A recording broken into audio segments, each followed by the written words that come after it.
পাইলসের সমস্যা এত পরিমাণে বেশি যে প্রতিনিয়ত বাথরুমের সাথে আপনার রক্ত পড়ছে।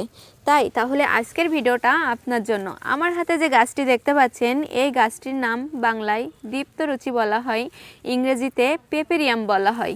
তো এই গাছটি কিন্তু এখন প্রায় বিলুপ্তির পথে, সচরাচর এখন আর পাওয়া যায় না।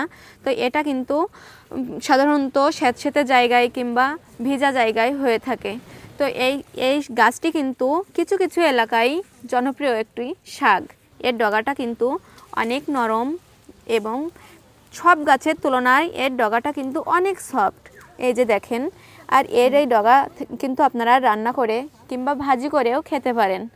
আর তার পাশাপাশি আপনার মাথার চুল পড়ে যাচ্ছে, তাহলে আপনি এই শাকটি নিয়মিত খেতে পারেন। আবার এটা আপনি রস করে ব্যবহারও করতে পারেন। তাহলে কিন্তু আপনার 100% মাথার চুল পড়া বন্ধ হয়ে যাবে ও আপনার নতুন চুল গজাতে সাহায্য করবে।